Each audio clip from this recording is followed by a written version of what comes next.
Projects beget projects. My Honda Civic wagon started leaking antifreeze last week. Turns out it was leaking from the water pump. Well, the water pump resides behind the timing set. So basically you got to take the timing set off to replace the water pump. Well, the timing set is a maintenance item, and my timing set is just about due, coincidentally. I figured, okay, I'll replace the timing set. But then I figured, well, while I'm in there taking the whole engine apart, I might as well replace the air conditioning compressor, and I might as well replace the front main seal and a bunch of other stuff. I should warn you that this vlog is really just about cars, so if you're not a gearhead, it's probably going to bore the crap out of you. I apologize for that. If it's fun, thrills, and excitement you're looking for, go back to last week's vlog. That one was a thriller.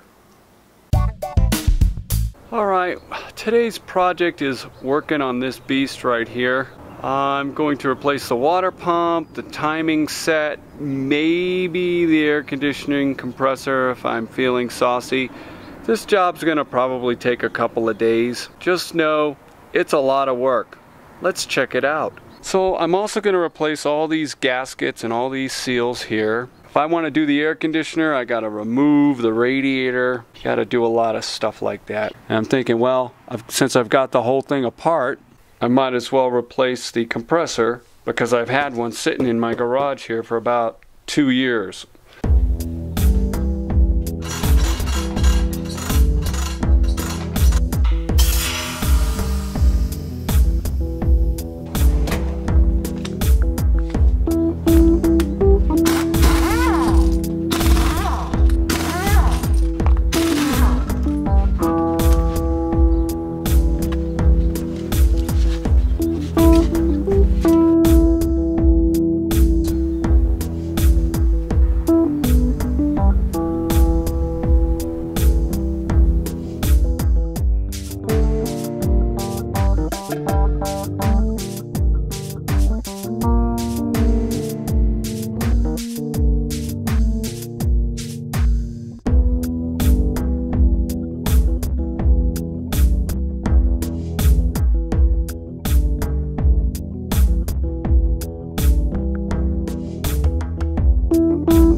Today we wash the car.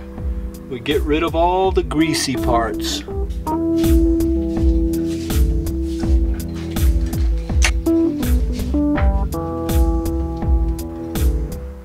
I always use hot water to wash my cars because using hot water cleans out your hot water heater, which makes it last longer. This hot water heater is about 25 years old and still running strong.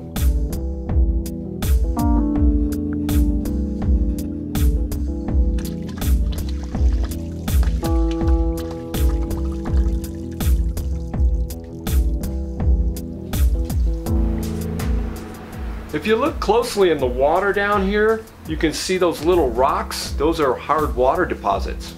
It's good to get rid of those. Those are what kill your water heater.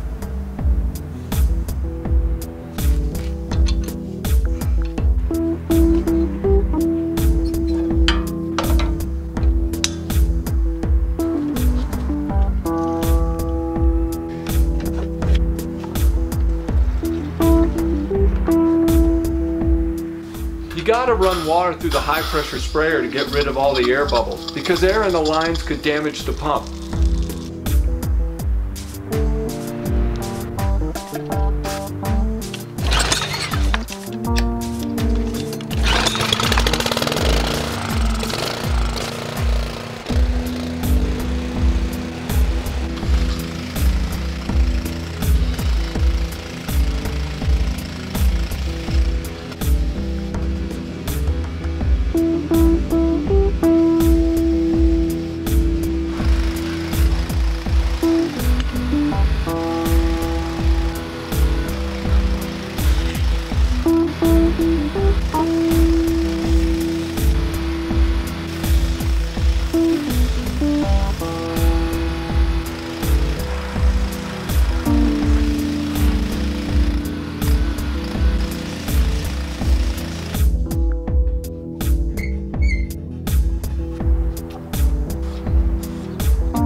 Now that's what I call clean.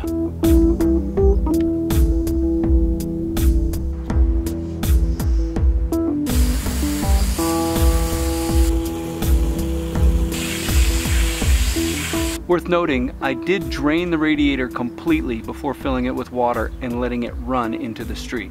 Just saying, it's pure water going into the street. Maybe some dirt and dust. All right, looks like we made some progress today.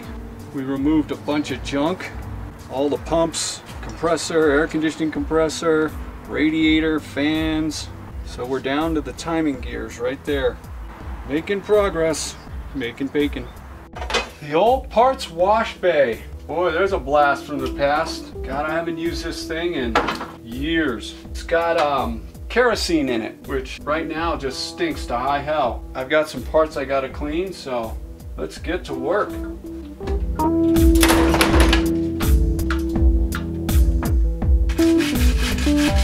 It seems this kerosene has lost a lot of its cleaning power.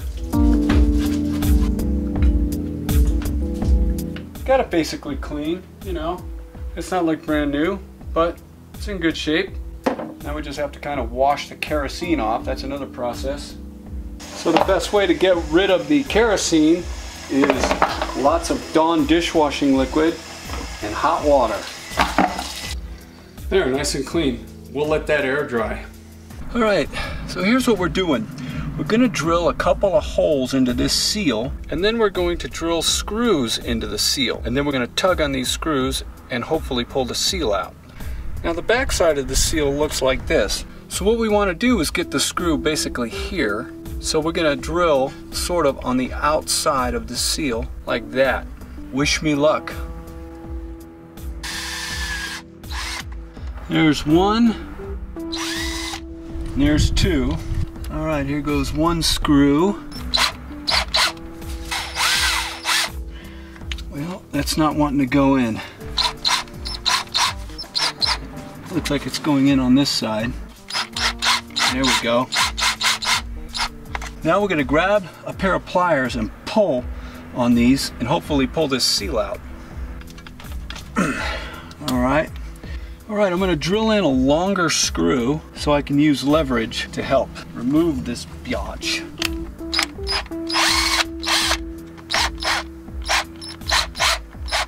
All right, let's see if we can't make some sort of lever and fulcrum thing happen here.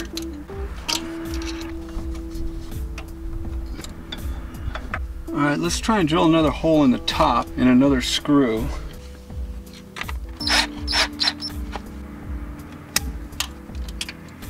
The problem is this is really awkward to get to.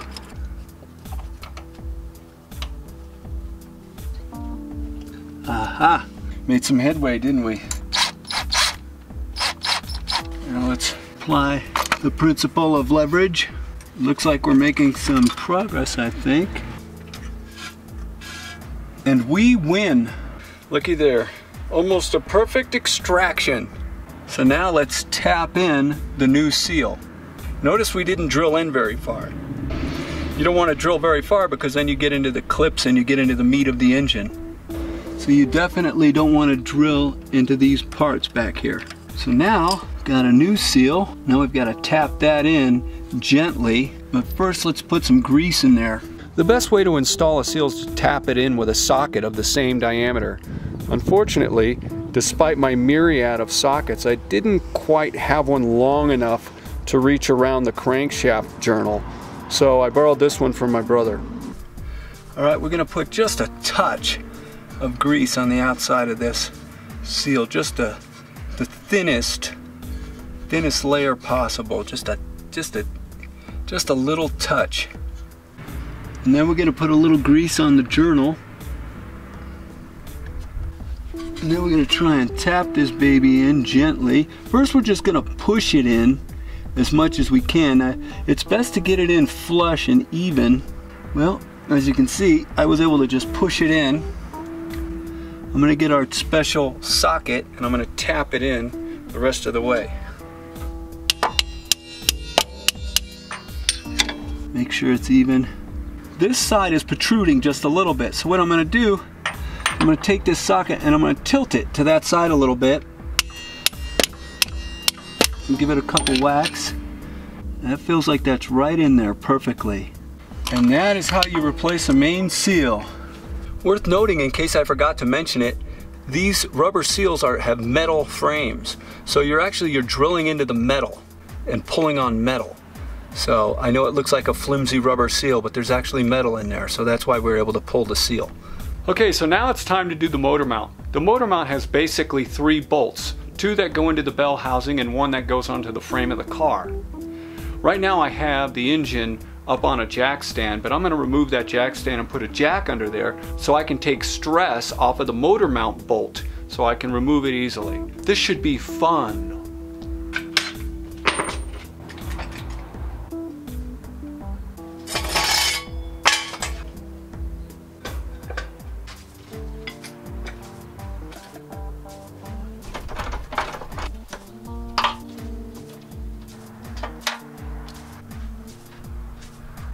So what I'm going to do before I pull this bolt out completely, I'm going to get the new motor mount and have it in place.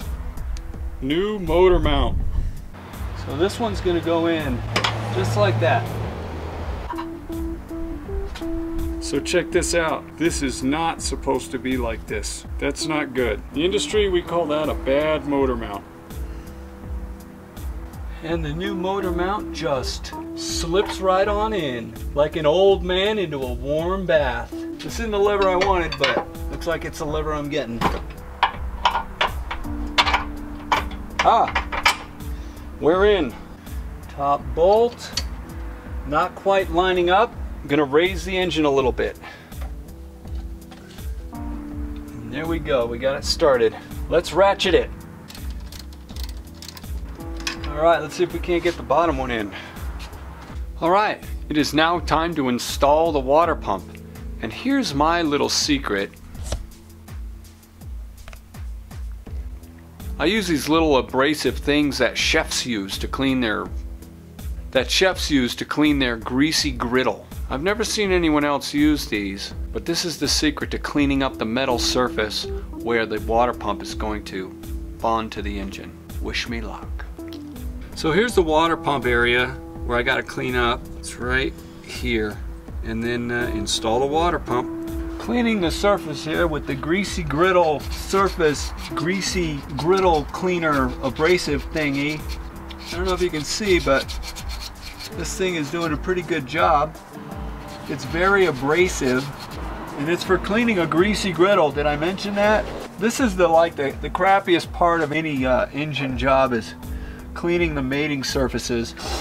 So this is the idler pulley. I got a new one of these anyway, so I'm gonna pull this off so it's out of my way so I can install the pump. I'm pretty sure this is just a single bolt removal kind of thing. It's spring loaded. I'm not gonna worry about the spring for now. There's the idler pulley. That came off pretty easy. With the idler pulley out of our way, I think we can better clean this mating surface. All right, so now I'm gonna get in there with some compressed air and blow that out because there's a lot of little phyllomates in there. That's right, I said phyllomates. We've got the regulator dialed down to 80 PSI. Amazing how well that works. Feel a little gritty. Now we're gonna clean them with a sock.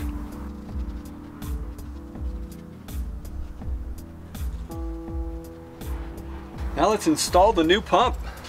So I use neodymium magnets to hold the water pump screws to my hood. Pretty cool, huh?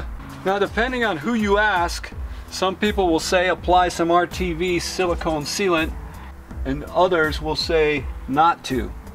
So I'm going to not to. As you can see, I've got the rubber O-ring in there, and I'm not using anything to hold that in there. That's just in there on its own. So there's a little divot on the water pump, so it'll probably hold itself in place. Yeah. Now I've labeled these screws, so the right screw goes back in the right place. Okay, so I've got all 4 screws in place now. I labeled them all, so they're all in finger tight. So now I'm going to tighten them to 104 inch-pounds. Let's set that up. All right, apparently my inch-pound torque wrench is busted, so we're going to do it by hand. We're going to do a tightening order. We're going to do a crisscross pattern. There, I tightened every bolt till I felt equal resistance. I can feel that they've hit bottom. So now I'm gonna give each one like 1/8 of a turn. 1/8, 1/8, 1/8, and then one last snug. 1/8, 1/8, 1/8, and 1/8. I'm gonna go good with that. I'm gonna guess that was about 105, 106. Very close to spec. Okay everybody, it is time to install the new idler pulley. Ooh, new and shiny. And it is spring loaded, so let's put the spring. Now what this spring is gonna do is it's gonna pull the pulley tight. So what we're gonna do when we install the belt is put the pulley in the loosest position and then tighten the bolt to hold it in the loose position. Does that make sense? So the next thing we install is the crank pulley and these thrust washers. These have to be installed correctly. If they're not, they will destroy the belt, literally. So you can, I don't know if you can see, they're kind of tapered. This side is the belt side. If you put the belt towards this side, it'll cut into the belt. You don't want that. First thing we're gonna do is clean off this journal here with a sock. Nice and clean. Now I'm gonna squirt that with some air.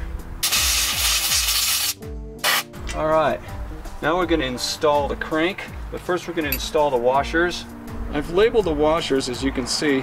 I've labeled them so they go on exactly like they came off. First, the thrust washers. As you can see, I've labeled this gear driver's side, but it's got a little key in there, so the key goes to the outside.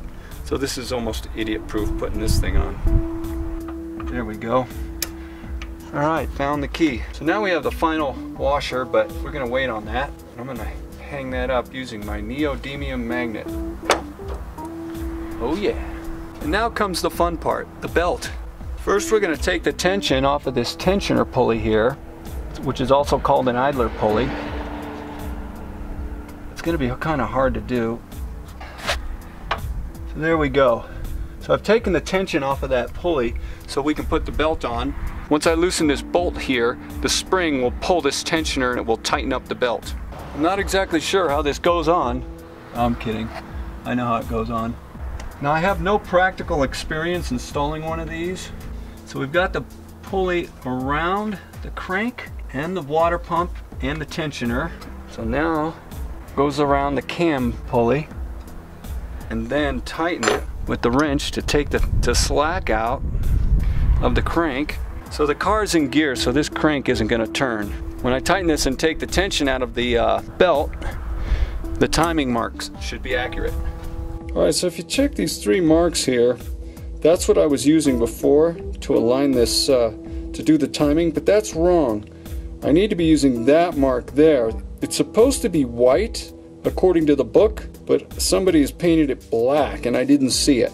I'm gonna guess that my timing belt is off by 1 or 2 teeth. So we're going to redo it and go by that mark right there.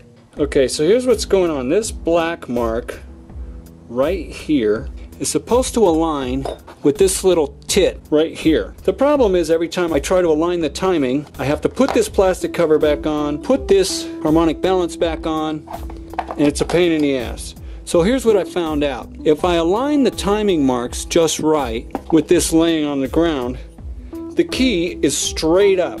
So that's what I'm using to align my timing, right? The problem is I can't get it perfectly aligned. Either the key is slightly to the right or the key is slightly to the left. So here's the thing, when I tore the beast apart, the key was slightly to the right. I remember that. So that's the mark I'm going to go with. I'm going to have the key slightly to the right, which is going to make this timing mark off just a little bit, slightly to the right of the little tit here. This will at least put it back where it was, which is obviously correct, or the car wouldn't have ran. So that's what we're going to go with.